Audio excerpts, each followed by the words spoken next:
कि 27वीं तरमीम भी मंजूर करवाई जाएगी। पाकिस्तान तहरीक इंसाफ के कारकुन को जो है वो मुतारिक किया जाएगा। आज सर 9 से तंजीम साबिती का भी फैसला करने पर इतफाक हुआ है।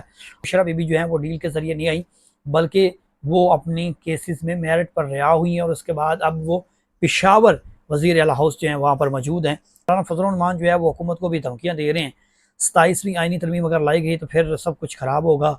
और फिर वज़ीर आज़म शहबाज शरीफ और बिलावल भुट्टो का नतीजा मुलाकात का यही निकला है कि उन दोनों में ये इतफाक़ राय हो गया है कि 27वीं आइनी तरमीम लानी है और उसको लाने के बाद उसको मंजूर भी करवाना है।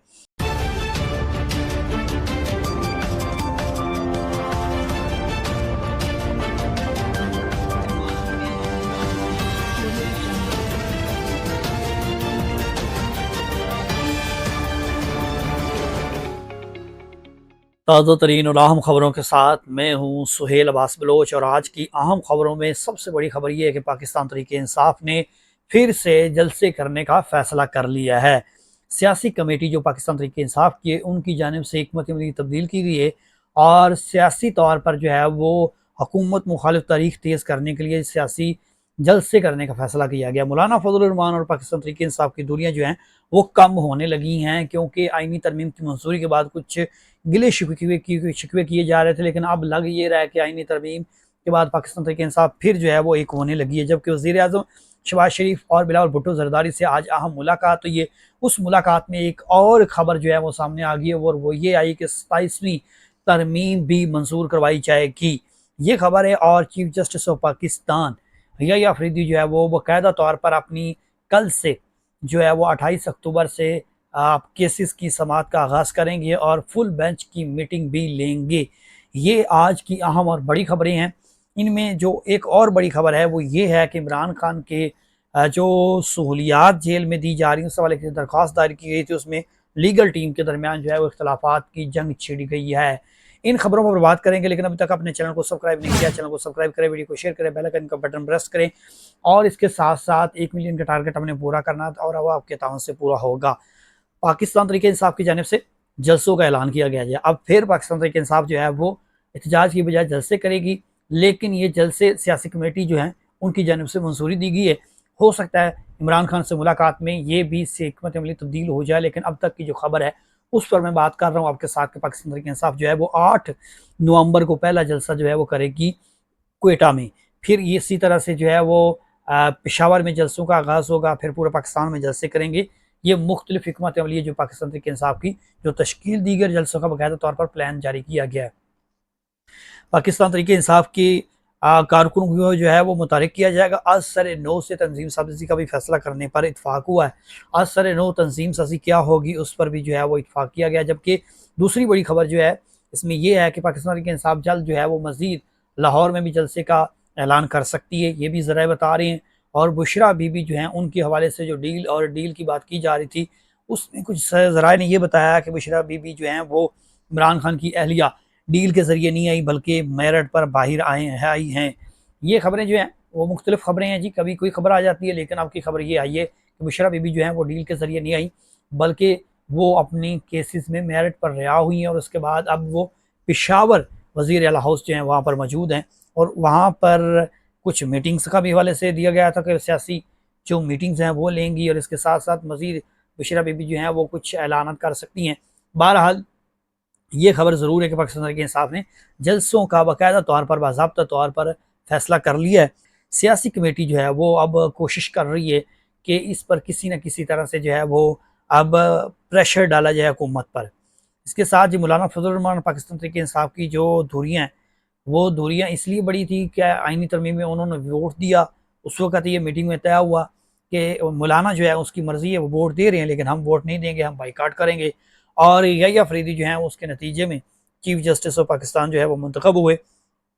उसके बाद इमरान खान ने जो है वो मौलाना फजल रहमान के वोट देने पर इज़हार तशवीश भी किया और आइनी तरमीम की मसम्मत की। इन सवालात पर पाकिस्तान तहरीक इंसाफ और मौलाना फजल रहमान फिर जो है वो एक होने लगे हैं।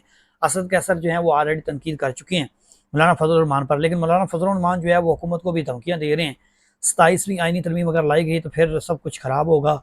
और फिर इसके साथ पहले हुकूमत जो है वो इस पर अगर करती है कोई 27वीं तरमीम पर हिकमत अमली तय करती है तो फिर ऐलान जंग भी हो सकता है, लेकिन उससे पहले मौलाना फजल रहमान की जानब से जो बड़ा ऐलान किया गया है वो बहुत अहम है। मौलाना फजल रहमान ने कहा जी मैं अपोजिशन में रहूँगा, और अपोजिशन में रहने का उन्होंने ऐलान किया, जिसका खैर मकदम जो है वो पीटीआई ने किया। और ऐलान इसलिए किया है कि हुकूमत का हिस्सा भी नहीं बनेंगे, हुकूमत से कोई डील भी नहीं करेंगे, और ना ही हुकूमत के इकदाम का साथ देंगे।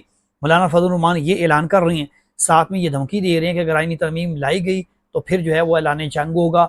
आईनी तरमीम 27वीं के हवाले से जो है वो बाज़गश्त जो है वो सुनाई दे रही थी, और इस पर मौलाना फजल रहमान का सख्त रद्द-ए-अमल आया। और मौलाना की पार्टी भी यही चाहती है कि अगर अब 27वीं आईनी तरमीम के हवाले से बात की गई तो हम खुद जो हैं वो सरापा एहतजाज भी होंगे और मैदान में आएंगे। लेकिन उससे पहले पाकिस्तान तहरीक इंसाफ से कुछ सवाल भी उन्होंने पूछ लिए, और वो इसलिए सवाल पूछ लिए कि जो आईनी तरमीम मंजूरी से कबल जो है वो काफ़ी ज़्यादा नज़दीकियाँ थी, और उसके बाद जो है वो एक तरफा जो है वो फिर मौलाना से दूरी इख्तियार की गई और रब्ता नहीं किया गया, और बहुत सारे इख्तलाफात जो हैं वो सामने आए थे। और सवालात के पर अब ये ज़राए बता रहे हैं कि मौलाना फजल रहमान जल्द जो है पीटीआई की क़यादत से मुलाकात करेंगे, और उसमें अहम ऐलान मुतवक्की है। मौलाना फजल रहमान जो हैं वो पीटीआई के साथ मिलकर अगर इनके आपस के मामला तय हो जाते हैं तो मौलाना फजल रहमान और पाकिस्तान तहरीक इंसाफ एक पेज पर होगी, और फिर हुकूमत मुखालिफ जो है वो तहरीक का ऐलान भी किया जाएगा। ना सिर्फ हुकूमत मुखालिफ तहरीक का ऐलान किया जाएगा, और भी बहुत सारे ऐलानात मुतवक्के हो सकते हैं। ये मौलाना फजल रहमान के हवाले से बहुत बड़ी खबर है जो मैंने आपके साथ शेयर की है, और ये खबरें जो हैं वो ज़राए जो हैं वो खुसूसी बता रहे हैं। अच्छा, इसके साथ वज़ीर-ए-आज़म शहबाज शरीफ और बिलावल भुट्टो की आज मुलाकात हुई है। ये बड़ी दिलचस्प बात है कि मौलाना फजल रहमान जो है एक तरफ वो धमका रहे हैं कि 27वीं आईनी तरमीम का नाम नहीं लेना, और दूसरी तरफ बिलावल भुट्टो जरदारी जो हैं वो पहुँचे हैं जी वज़ीर-ए-आज़म शहबाज शरीफ की रहायशगाह मॉडल टाउन पर। और मॉडल टाउन में जब आए तो अब उसमें भी ज़राए यही बता रहे हैं कि मौलाना फजल रहमान और बिलावल भुट्टो जरदारी दोनों के दरमियान 27वीं आईनी तरमीम लाने का फैसला कर लिया गया है। यानी कि हुकूमत और पीपल्स पार्टी एक दफ़ा फिर ट्राई कर रही है, एक दफ़ा फिर कोशिश कर रही है, यह इरादा कर चुकी है कि 27वीं आईनी तरमीम जो है वो लाई जाएगी। पहले किस तरह से आईनी तरमीम लाई गई है वो आपको पता है, कई रातें, कई दिन, कई जो है वो मीटिंग्स जो हैं वो सामने आई, और उसके बाद ये आईनी तरमीम जो है वो मौलाना फजल रहमान के साथ मिलकर जो है वो तरमीम की गई। लेकिन उसमें भी वो हुकूमत ये दावा कर रही थी कि अगर मौलाना फजल रहमान ना भी आते तो हमारे नंबर पूरे थे। बहरहाल जी, ये मौलाना फजल रहमान जो है वो ऑलरेडी उनको धमकी दे चुके हैं, और बिलावल भुट्टो जरदारी पहुँचे हैं जी वज़ीर-ए-आज़म शहबाज शरीफ के घर, और उनके घर लाहौर मॉडल टाउन में ये मुलाकात हुई, और तकरीबन ये मुलाकात 45 मिनट या 1 घंटा तक जारी रही है। और इस मुलाकात में कुछ ज़राए ने ये बताया है कि इसमें बिलावल भुट्टो के साथ राजा परवेज़ अशरफ राजा गवर्नर पंजाब थे, और वफाकी वज़रा में जो है आज़म नज़ीर तारड़ हैं वो मौजूद थे, और राना सनाउल्लाह जो थे वो मौजूद थे। साफ ज़ाहिर है जहाँ आज़म नज़ीर तारड़ होगा तो वहाँ पर आईनी तरमीम के मामला भी तय होंगे, ये लोगों का खदशा भी होता है, और ज़राए इस पर जो है वो दावा करना शुरू कर देते हैं। बहरहाल मेरी इन्फॉर्मेशन जो है वो ये बता रही कि आईनी तरमीम के हवाले से ज़्यादा जो है वो जजिस के मामला पर बात हुई है, लेकिन जो सोर्सेज रिपोर्ट है वो मैं आपके साथ ज़रूर शेयर करूँगा। उसमें ये फैसला किया गया कि बिलावल भुट्टो और मौलाना फजल रहमान इनका रब्ता होगा, उसको मनाने की कोशिश भी की जाएगी। ये फैसला किया गया कि एमक्यूएम और मौलाना फजल रहमान को मनाना है, हर सूरत मनाना है, और 27वीं तरमीम को लाना भी है, और 27वीं तरमीम की मंजूरी भी करवानी है। और सूबों के हवाले से भी कुछ ऐसी तरमीम्स हैं जिनको 27वीं तरमीम का हिस्सा बनाया जाएगा। ये बड़ी दिलचस्प बात है कि इस मुलाकात में ये चीज़ें डिस्कस हो रही हैं, और मौलाना फजल रहमान को मनाने की कोशिश की जा रही है। लेकिन मौलाना फजल रहमान जो है वो सीधा हाथ इनको दिखा चुके हैं, और पहले भी मौलाना फजल रहमान ये सीधा हाथ ही दिखाते रहे हैं, लेकिन अब वो उल्टा हाथ दिखा रहे हैं। वो कहते हैं जी अब ऐसा नहीं होगा, जो होना था वो हो गया है। हुकूमत अगर 2 नंबरी करेगी तो उसका खमियाजा भुगतेगी, हुकूमत अगर जहली तरमीम जो है वो वोटों के जरिए करेगी तो उसका खमियाजा भुगतना पड़ेगा। एक तरफ मुलाजमा जो है वो धमकियाँ लगा रहा है, एक तरफ फिर ये इनकी मीटिंग्स होती हैं, फिर इनके वही मामला जो है वो तय हो जाते हैं। बहरहाल जी, वज़ीर-ए-आज़म शहबाज शरीफ और बिलावल भुट्टो का नतीजा मुलाकात का यही निकला है कि उन दोनों में ये इत्फाक़ राय हो गया है कि 27वीं आईनी तरमीम लानी है, और उसको लाने के बाद उसको मंजूर भी करवाना है। 27वीं आईनी तरमीम के हवाले से आज़म नज़ीर तारड़ समेत दीगर लोगों को जो है वो टास्क दिया गया है। कुछ जो है आईनी तरमीम के हवाले से जो है मुशावरत का अमल शुरू हो चुका है, और पीपल्स पार्टी ऑलरेडी 27वीं तरमीम के हवाले से पहले से काम कर रही है। ये बड़ी आपकी खबर है जो मैंने आपके साथ शेयर की है। अब इसके साथ साथ जो महमूद अचकज़ई हैं वो आपको पता है कई दिनों से जो है वो खामोश थे, और अब फिर वो प्रेस कॉन्फ्रेंस की, और उन प्रेस कॉन्फ्रेंस के अंदर उन्होंने जो है वो जरगा बुलाने का फैसला किया है, और जरगा बुलाने का ऐलान किया है, और बड़ा ज़्यादा तशवीश का इज़हार किया गया जी महमूद अचकज़ई की जानिब से। और महमूद अचकज़ई ये कहते हैं कि जी इस वक्त जो सूरत बलूचिस्तान की है वो इंतहाई ख़राब है, अमन-ओ-अमान की सूरत बिल्कुल ख़राब है। मुल्क जो है वो बिल्कुल जो है वो आउट ऑफ कंट्रोल हो चुका है। दहशतगर्दी के असरात हैं, लोगों की बसें जलाई जा रही हैं, लोगों को जो है वो मारा जा रहा है, और सिक्योरिटी जो है जिनको टैक्स से पैसे से करोड़ों रुपए जो है वो सैलरियाँ दी जाती हैं, वो अमन कायम करने में जो है वो नाकाम हो चुके हैं। अब जरगा बुलाया जाएगा, जरगा बुलाया जाएगा। 2 जरगे उन्होंने 8 और 9 नवंबर को कहा है, और एक और जरगा जो है उन्होंने बुलाने का फैसला किया है। इन जरगों के ज़रिए जो है वो मसले हल होते हैं या नहीं होते, लेकिन उन्होंने प्रेस कॉन्फ्रेंस के ज़रिए ऐलान कर दिया है। और महमूद अजहर जो मुसलसल जो है वो जरगा बुलाने पर बस ज़िद भी हैं और ऐलान भी कर चुके हैं। और ये वो महमूद अजहर हैं जो कि पाकिस्तान तहरीक इंसाफ के साथी भी बन चुके थे और इत्तेहाद में भी आ चुके थे, लेकिन अब इनकी जानिब से ये ऐलान सामने आया है। इसके अलावा जो खबर है वो बहुत बड़ी आम खबर ये है कि जो इमरान खान है उनकी लीगल टीम में इख्तलाफात पाए जा रहे हैं। पहले पार्टी में फॉरवर्ड ब्लॉक और दीगर इख्तलाफात चल रहे थे, अब उनकी लीगल टीम में भी आ गए हैं जी। लीगल टीम के हवाले से एप्लीकेशन दायर की गई थी फैसल चौधरी की जानिब से, उन्हें ऑलरेडी पहले लीगल टीम से निकालने की कहा गया। अब उनकी एप्लीकेशन जो है वो उसको ख़त्म करके बैरिस्टर गौहर अली ने जी कहा जी हम अपनी एप्लीकेशन लाएंगे सहूलियात के हवाले से, और वो एप्लीकेशन जो है वो पीर को दायर करेंगे। और इसका बाकायदा तौर पर मौजूद है जो पाकिस्तान तहरीक इंसाफ के चेयरमैन है बैरिस्टर गौहर अली, उनकी जानिब से ऐलान भी कर दिया गया है, और ये जल्द जो है वो पीर के रोज़ जो है इस एप्लीकेशन को जो है वो दायर करने का फैसला किया गया है। लेकिन इसके साथ साथ ऑलरेडी लीगल टीम में पहले से इख्तलाफात जो है वो चल रहे थे, और इन इख्तलाफात को रोकने के लिए पाकिस्तान तहरीक इंसाफ मुसलसल जो है वो मुतारिक थे कि इन इख्तलाफात को रोका जाए, लेकिन ये बढ़ते ही जा रहे हैं, बढ़ते ही जा रहे हैं।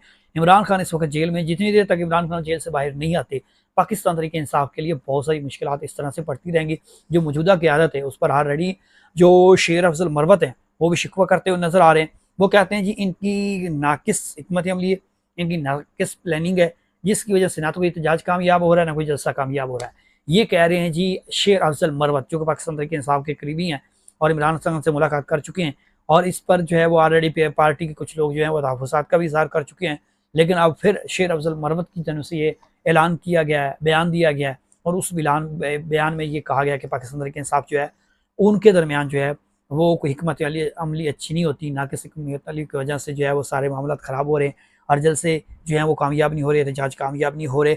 ये आज की बड़ी और अहम खबरें जो मैंने आपके साथ शेयर की, और नए मिला नई खबरों के साथ आपसे दोबारा मुलाकात होगी। तब तक के लिए सुहेल अब्बास बलोच को दीजिए इजाज़त। दोबारा मुलाकात होगी। खुदा हाफिज़।